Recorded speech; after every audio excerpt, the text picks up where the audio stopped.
ونستغفره ونؤمن به ونتوكل عليه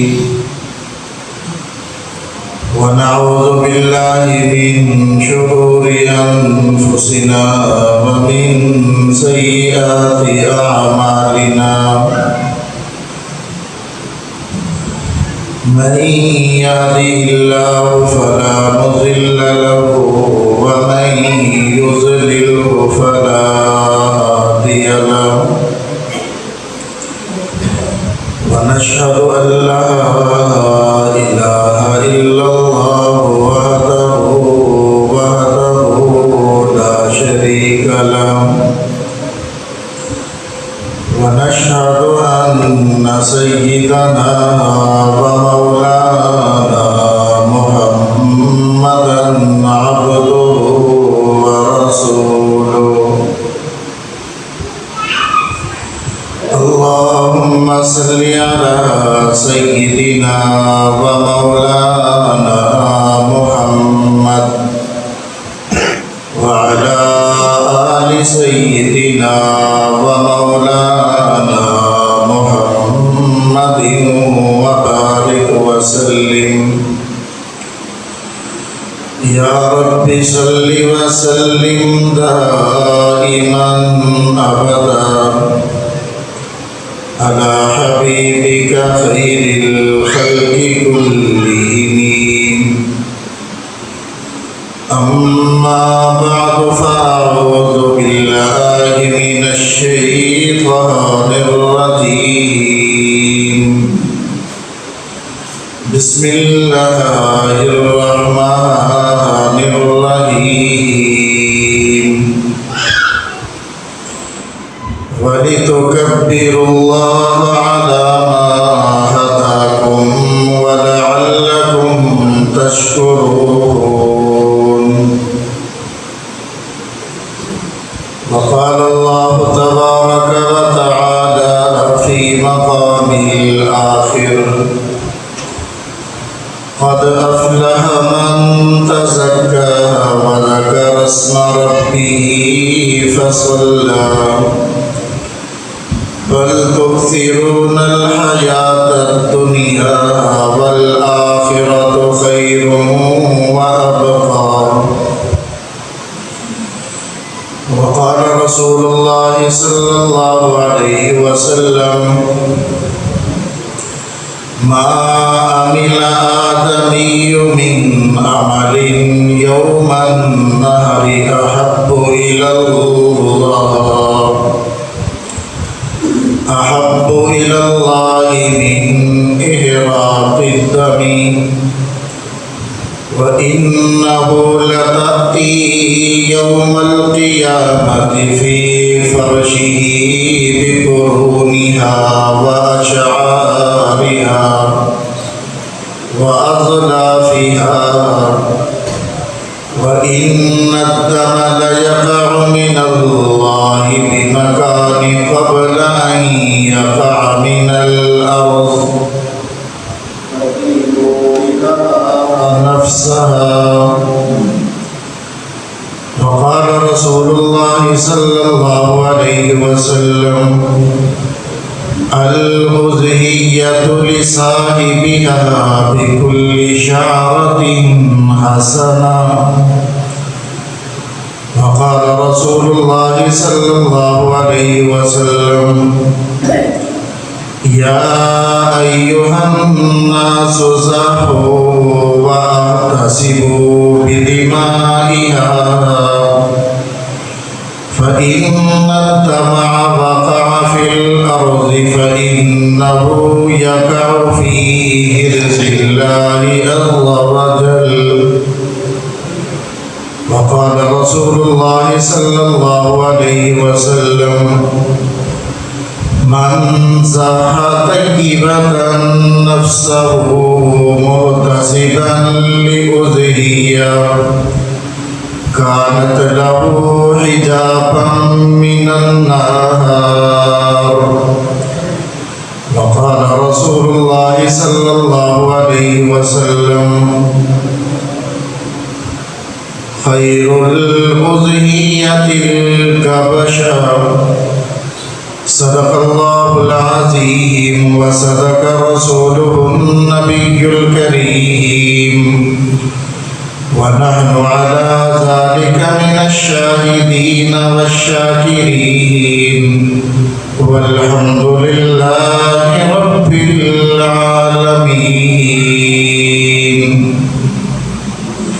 معزز سامعین، اللہ تعالیٰ کا بے حد احسان و کرم ہے کہ اللہ تعالیٰ نے ہم گناہگار بندوں کو اپنے مقدس دربار پہ آنے کی توفیق بخشی.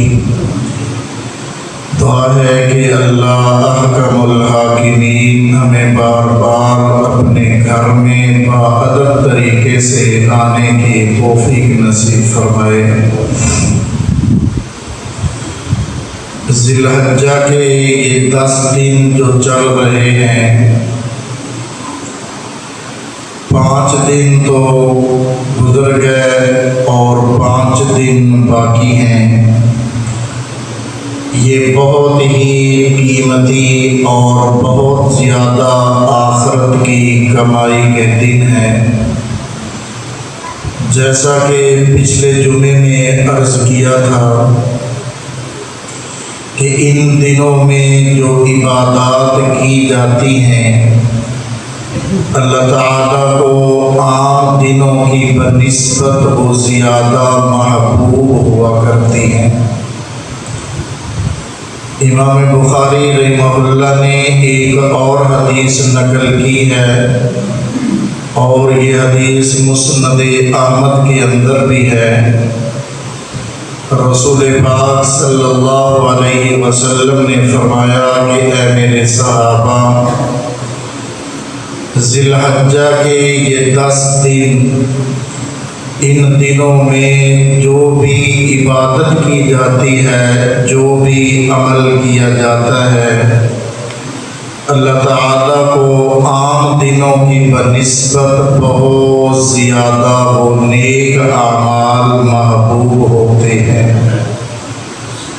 صحابہ نے عرض کیا یا رسول اللہ صلی اللہ علیہ وسلم وَلَلْجِهَادُ فِي سَبِيلِ اللَّهِ، اللہ کے راستے میں جہاد کرنے سے بھی زیادہ؟ تو فرمایا رسول پاک صلی اللہ علیہ وسلم نے ہاں، وہ بندہ جو اللہ کے راستے میں جہاد کے لیے اپنے آپ کو پیش کر دے، اپنے مال کو پیش کر دے اور پھر شہادت کے مرتبے پر پہنچ جائے تو اس کا عمل وہ عام اعمال سے زیادہ افضل ہوگا. ورنہ نیک اعمال ان دنوں میں بہت زیادہ اللہ کے ہاں محبوب ہیں. اس لیے ان دنوں کی جتنے دن رہ گئے ہیں ہمیں قدر کرنے کی ضرورت ہے تاکہ ہم اپنے آپ کو قیمتی بنا لیں. صحابہ کرام رضوان اللہ تعالیٰ علیہم اجمعین کا معمول یہ تھا، خاص طور پہ حضرت عبداللہ ابن عمر رضی اللہ تعالیٰ عنہ کے بارے میں آتا ہے کہ ان دنوں میں وہ 4 کلمات کا ذکر بہت زیادہ کیا کرتے تھے. سبحان اللہ، الحمدللہ، اللہ اکبر، لا الہ الا اللہ۔ ان 4 کلمات کے بارے میں بہت زیادہ فضائل حدیثوں میں آتے ہیں۔ رسول پاک صلی اللہ علیہ وسلم نے ایک حدیث میں ارشاد فرمایا کہ اللہ تعالیٰ کو 4 کلمات بہت زیادہ محبوب ہیں، جن کی برکت سے اللہ مخلوقات کو روزی دے رہا ہے، اور جو اللہ کے فرشتوں کا رزق ہے وہ یہی 4 کلمات ہیں، سبحان اللہ، الحمدللہ، اللہ اکبر، لا الہ الا اللہ۔ پھر حدیث پاک میں آتا ہے کہ یہ کلمات اللہ کو اتنے زیادہ محبوب اور پسندیدہ ہیں، ان میں اللہ کی حمد و ثنا کا ذکر ہے کہ جب کل قیامت کا دن ہوگا تو اللہ تعالیٰ بندوں کے نامہ اعمال کا وزن کرے گا۔ وَنَزَعُ الْمَوَازِينَ الْقِسْطَ لِيَوْمِ الْقِيَامَةِ، جب ہم بندوں کے اعمال کا وزن کرنے کے لیے ترازو قائم کریں گے تو اس وقت یہ کلمات نامہ اعمال میں سے سب سے زیادہ وزنی ہوں گے ترازو کے اندر۔ تو اگر ہم چاہتے ہیں کہ ہمارا نامہ اعمال اللہ کی بارگاہ میں وزنی ہو تو ان 4 کلمات کو اپنی زبان کی زینت بنائیں۔ پھر حدیث پاک میں آتا ہے کہ جو بندہ سبحان اللہ کہتا ہے تو یہ آدھے میزان کو نیکیوں سے بھر دیتا ہے، جب الحمدللہ کہتا ہے تو یہ پورا میزان ترازو کو نیکیوں سے بھر دیتا ہے، جب اللہ اکبر کہتا ہے تو زمین و آسمان تک کا جو خلا ہے یہ تمام کا تمام نیکیوں سے بھر جاتا ہے، اور لا الہ الا اللہ جب کہتا ہے تو اللہ کی توحید کا اعلان کر رہا ہوتا ہے۔ ہر شجر و حجر کل کو اس کے بارے میں اللہ کی بارگاہ میں گواہی دیں گے۔ تو اس لیے آؤ نا میرے بھائی، ہم بھی اپنی زبانوں کو اللہ کے نام سے تر و تازہ کریں۔ ایک صحابی حاضر ہوئے، عرض کیا یا رسول اللہ صلی اللہ علیہ وسلم، مجھے ایسا عمل بتا دیجئے گا جو مختصر ہو، جس پہ عمل کرتے ہوئے میں اللہ کا قرب بھی حاصل کر لوں۔ ارشاد فرمایا رسول پاک صلی اللہ علیہ وسلم نے، اے میرے صحابی، کوشش کر تیری زبان اللہ کے ذکر سے تر و تازہ رہے۔ آج ہماری زبانوں پر دنیا کے تذکرے تو ہوں گے، اللہ کا نام لینے کو فرصت نہ ہوگی۔ آج اپنے دوست احباب کے تذکرے تو ہوں گے، اللہ کا نام لینے کے لیے ہماری زبان فارغ نہ ہوگی۔ آج ہمارے دل تو اتنے سخت ہو گئے، قبرستان میں بھی کھڑے ہو کر دنیا کے بکھیڑے تو ہوں گے، اپنی آخرت کو یاد کرنے کو تیار نہ ہوں گے۔ آج زیادہ تر ہمارا وقت فضولیات میں گزر جاتا ہے، اللہ کا نام لینے کے لیے ہماری زبان خالی نہیں ہوتی۔ تو آؤ نا میرے بھائی، ان دنوں میں ان 4 کلمات کا ذکر اپنی زبان کی زینت بنا لو۔ صحابہ اکرام رضوان اللہ تعالی علیہم اجمعین ان 4 کلمات کا ورد ان دنوں میں کثرت سے فرمانے والے تھے۔ پھر ارشاد فرمایا رسول پاک صلی اللہ علیہ وسلم نے جب 9 ذی الحجہ کی فجر کی نماز تم لوگ پڑھ دو تو 9 ذی الحجہ کی فجر کی نماز سے لے کر 13 ذی الحجہ کی عصر کی نماز تک ہر نماز کے بعد نماز پڑھنے والے پہ واجب کر دیا گیا ہے کہ ان 4 کلمات کا ذکر کرے، تکبیرات گئے۔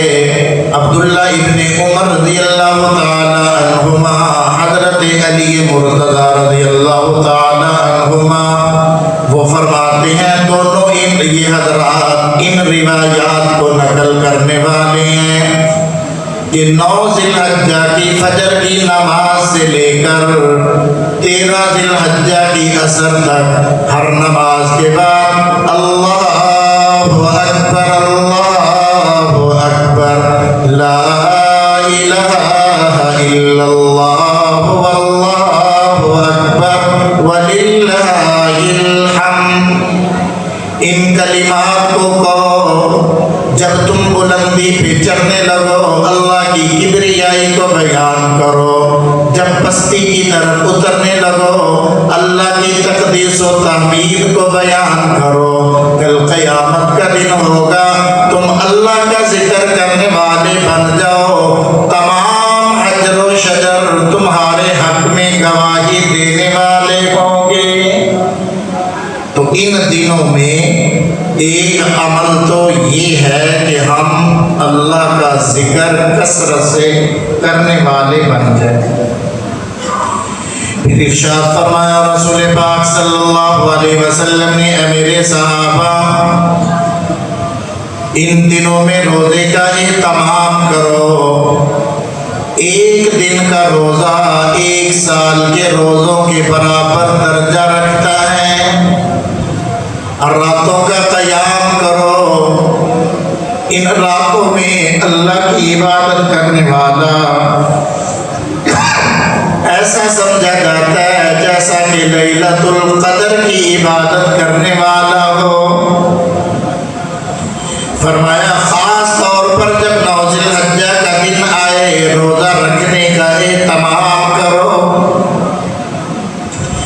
اللہ جل شانہ کی ذات سے مجھے امید ہے ان یکفر السنۃ التي قبلہ والسنۃ التي بعدہ، کہ اللہ تعالیٰ 2 سالوں کے گناہوں کو معاف فرما دیتے ہیں، 1 سال پہلے کے 1 سال بعد کے۔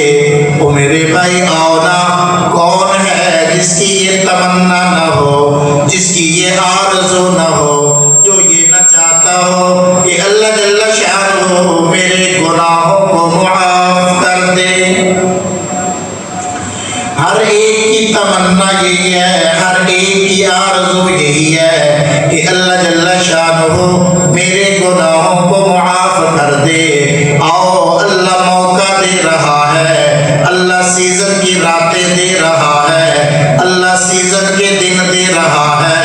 فرمایا رسول پاک صلی اللہ علیہ وسلم نے، اے میرے صحابہ، 9 ذی الحجہ کا تم روزہ رکھنے والے بن جاؤ، اللہ تمہارے 2 سالوں کے گناہوں کو مٹا دے گا۔ آؤ میاں اس سے فائدہ اٹھانے والے بن جائیں، اس سے نفع حاصل کرنے والے بن جائیں، اس کے اندر اللہ کی قرب کو حاصل کرنے والے بن جائیں۔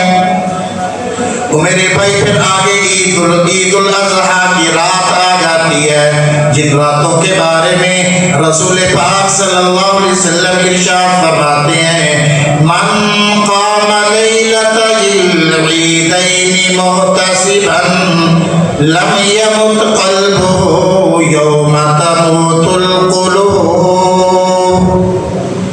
کل قیامت کا دن ہوگا، دل مردہ ہو جائیں گے، دل جواب دے جائیں گے، اس وقت انہی لوگوں کے دل زندہ رہیں گے جو عیدین کی راتوں میں اللہ کے حضور گڑ گڑانے والے تھے۔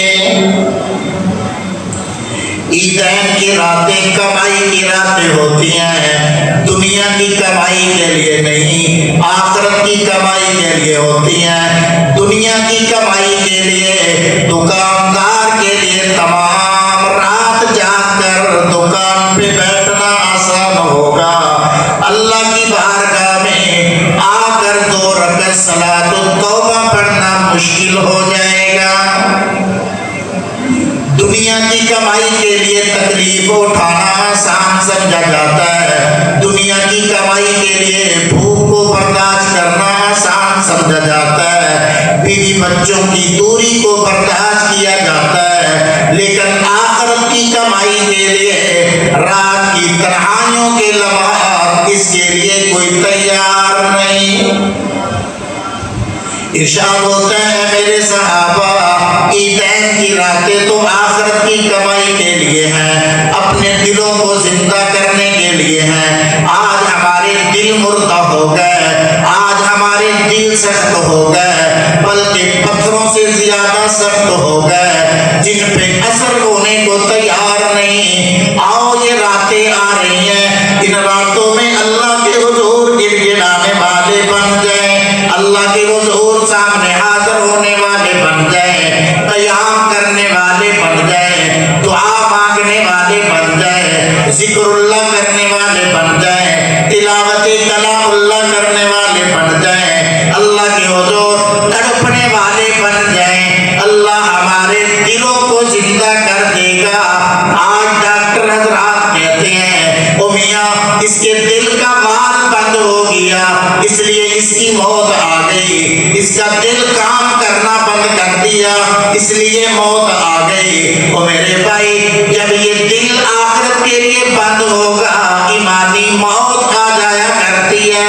اگر ہم چاہتے ہیں ہمارا دل زندہ رہے، ایمان اثر کرے، ایمان اپنا نور دکھائے، ایمان اپنی روشنی کو ہمارے دلوں میں قید ہو جائے، تو آؤ نا پھر اللہ ہمیں موقع دے رہا ہے، ان راتوں کو غنیمت سمجھتے ہوئے بازاروں کے چکر لگانے کی بجائے اللہ کی بارگاہ کا چکر لگانے والے بن جاؤ، اللہ تمہارے دلوں کو زندہ کرنے والا ہوگا۔ تو یہ موقع آ رہا ہے، یہ ہمیں اس سے فائدہ اٹھانا چاہیے۔ سنہری موقع، سنہری موقع، جب کوئی یہ بورڈ لگاتا ہے نا سنہری موقع، تو ہر ایک کی کوشش ہوتی ہے کہ میاں میں یہ پلاٹ خرید لوں، ہر ایک کی کوشش ہوتی ہے کہ میں یہ خرید لوں، کم ریٹ پر یہ مل رہا ہے، کل کو یہ بہت زیادہ پیسے دے گا۔ میاں آؤ ایک رات اللہ کے لیے جاگنے والے بن جاؤ، یہ رات تمہاری آخرت کی زندگی کو بدل کے رکھ دے گی۔ لیکن نہیں، دوستوں کے ساتھ ساری رات چائے کا کپ پینے کے لیے بیٹھنا آسان، ہوٹل پہ وقت گزارنا آسان، شاپنگ کے لیے رات گزارنا آسان، اللہ کا نام لینے کے لیے تنہائی میں بیٹھ کر اللہ سے لو لگانے کے لیے آج ہمارے پاس فرصت نہیں، پھر بیٹھ کر شکوے کر رہے ہوتے ہیں اللہ کے، جی ہمارے حالات ایسے آ گئے، ایسی باتیں آج کل زبان سے کہہ رہے ہیں ذمہ جو کلمہ کفر ہوتی ہیں، یہ اللہ کی طرف سے آزمائشیں آیا کرتی ہیں، اللہ اپنے بندوں کو پرکھا کرتا ہے، ہم اپنے اعمال کو دیکھنے کو تیار نہیں، اللہ کے شکوے کرنے بیٹھے ہوئے ہیں، اللہ کی تقسیم پہ اعتراض کرنے کے لیے بیٹھے ہوئے ہیں، اللہ تعالیٰ کی تقسیم پر تبصرے کر رہے ہیں، اپنے اعمال کا جائزہ لینے کو تیار نہیں کہ ہمارے اعمال کیسے ہیں جو آسمانوں کی طرف جا رہے ہیں۔ تو آؤ نا میرے بھائی، عیدین کی راتیں سے فائدہ اٹھائیے گا، اللہ جل شانہ ہمیں موقع دے رہا ہے، ان کی قدر کرتے ہوئے اللہ سے لو لگا دیں، اللہ سے صلح کرنے والے بن جائیں، اپنی آخرت کا مسئلہ حل کروا دیں، وہ تو دنیا کے مسئلے بھی حل کرنے کو تیار ہے، کوئی اس کی بارگاہ میں آ کر دکھڑے سنانے والا تو ہو۔ مخلوق کے سامنے بیٹھ کر رونا روئیں گے، کبھی تنہائی میں بیٹھ کر اللہ کے سامنے رونے کو تیار نہیں۔ تو آؤ نا میرے بھائی، عیدین کی راتیں کمائی کی راتیں ہیں، آخرت کو جمع کرنے کی راتیں ہیں، نیکیوں کا ذخیرہ اکٹھا کرنے کی راتیں ہیں، ان کو غنیمت جانیے گا۔ نہ معلوم آئندہ کے لیے ہم لوگ دنیا میں ہوں گے کہ نہیں۔ تو ایک عمل یہ ہے، پھر 10 ذی الحجہ کا عمل جو بہت زیادہ محبوب ترین عمل ہے، وہ ہے قربانی کرنا، اپنے جانور کا خون بہانا۔ صحابہ کرام رضوان اللہ تعالیٰ علیہ مجمعین نے عرض کیا، یا رسول اللہ صلی اللہ علیہ وسلم، یہ قربانیاں کیا ہوتی ہیں؟ ارشاد فرمایا رسول پاک صلی اللہ علیہ وسلم نے، سنت ابیکم ابراہیم، تمہارے بابا ابراہیم علیہ السلام کی سنت ہے۔ اللہ نے ابراہیم کی یادوں کو زندہ کر دیا ان دنوں کے اندر۔ قربانی کرنا ابراہیم خلیل اللہ کی یادوں کو زندہ کرنا ہے، بیت اللہ کے گرد طواف کرنا ابراہیم خلیل اللہ کی یادوں کو زندہ کرنا ہے، صفا مروہ کے چکر لگانا حضرت ہاجرہ کی یادوں کو زندہ کرنا ہے، وہ زمزم کا پانی پینا یہ اسماعیل علیہ السلام کی ادا کو زندہ کرنا ہے۔ اللہ جل شانہ نے اپنے عاشقوں کی اداؤں کو قیامت تک کے لیے محفوظ کر دیا۔ آؤ نا، یہ آزمائش کا دن ہے، یہ امتحان کا دن ہے۔ اللہ تو ابراہیم علیہ السلام کے بارے میں فرماتے ہیں کہ اتمہن کلمات، اللہ نے ابراہیم علیہ السلام کا امتحان لیا چند کلمات کے ذریعے۔ اللہ فرماتے ہیں تمام امتحانات میں ابراہیم پاس ہو گئے۔ قربانی کا دن آنے والا ہے، اللہ اپنے بندوں کا امتحان لینے والا ہے۔ کون ہے جو میرے نام پہ خون بہانے والا؟ کون ہے میرے نام پہ روپیہ خرچ کرنے والا؟ کون ہے مال و دولت کی محبت کو دلوں میں بسانے والا؟ میاں یہ آزمائش کی گھڑی ہے کہ اللہ کی محبت دل میں زیادہ ہے یا مال و دولت کی محبت زیادہ؟ اللہ کے نام پہ خرچ کرنے کا جذبہ ہے یا اس مال و دولت کو جمع کر کے بیٹھنے کا جذبہ ہے؟ فرمایا سنت ابیکم ابراہیم، تمہارے بابا ابراہیم کی سنت ہے۔ صحابہ نے عرض کیا، یا رسول اللہ صلی اللہ علیہ وسلم فما لنا فیہا، ہمارے لیے اس میں کیا اجر ملے گا؟ آپ صلی اللہ علیہ وسلم نے فرمایا، ہر بال کے بدلے اللہ ایک نیکی عطا فرما دے گا۔ جانور کے جسم پہ جتنے بال ہوں گے اللہ ہر بال کے بدلے نیکیاں دینے والا ہوگا۔ صحابہ نے عرض کیا، یا رسول اللہ صلی اللہ علیہ وسلم وہ جانور جس کے جسم پہ بال نہیں اون ہوا کرتی ہے ان کے بارے میں کیا حکم ہے؟ ارشاد فرمایا ہے میرے صحابہ، اللہ اس کے بدلے کے اندر بھی نیکیاں عطا فرمانے والا ہوگا۔ کل قیامت کا دن ہوگا، یہ جانور اللہ کی بارگاہ میں پیش کیے جائیں گے، نامہ اعمال میں وزن کیا جائے گا۔ ان کے بالوں کا وزن ہوگا، ان کے ناخنوں کا وزن ہوگا، ان کے کھروں کا وزن ہوگا، ان کے چارے کا وزن ہوگا، ان کے پیشاب کا وزن ہوگا۔ اللہ جل شانہ تمام کے بدلے میں نیکیاں عطا فرمانے والے ہوں گے۔ ارشاد فرمایا رسول پاک صلی اللہ علیہ وسلم نے، اے میرے صحابہ جب تم قربانی کیا کرو فَتِيبُوا نَفْسَهُ، اپنے کیا کرو، اس لیے کہ ادھر تم جانور کے گلے پہ چھری چلاتے ہو، ادھر اس کے خون کا قطرہ نکلتا ہے، وہ زمین پہ بعد میں گرا کرتا ہے، اللہ کی طرف سے اعلان ہو جاتا ہے قد غفرت لکم، اے میرے بندو میں نے تمہارے جذبوں کو دیکھا، میں نے تمہارے دلوں کو دیکھا، میں نے تمہارے تقوی کو دیکھا، تم نے میرے نام پہ چھری چلا دی، خون بہا دیا، یہ خون کا قطرہ زمین پہ بعد میں گرے گا، میں خدا نے تمام گناہوں کو پہلے معاف کر دیا۔ آؤ اللہ کے نام پہ ذبح کرنے والے بنے، اللہ کو اپنا جذبہ دکھانے والے بنے، اللہ کو اپنے دل کا تقویٰ دکھانے والے بنے۔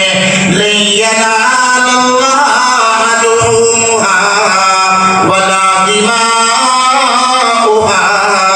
ولکن ینالہ التقویٰ منکم، اللہ کو تمہارے خون کی ضرورت نہیں، اس کو تمہارے گوشت کی ضرورت نہیں، وہ تو تمہارے دلوں کے تقوی کو دیکھا کرتا ہے، دل کا لیول دیکھا کرتا ہے۔ آؤ اللہ کو اپنے دل دکھاؤ، اللہ اپنے تمہارے دلوں پہ نظر کیے ہوئے ہے، آؤ نا اللہ کے لیے، اس کو راضی کرنے کے لیے، دکھلاوا نہیں، ریاکاری نہیں، شہرت نہیں، واہ واہ بلے بلے مقصود نہ ہو، بلکہ خالصتاً اللہ کو راضی کرنا مقصود ہو، خون بہانے والے تم بن جاؤ، گناہوں کو نیکیوں میں بدلنے والا وہ ہے۔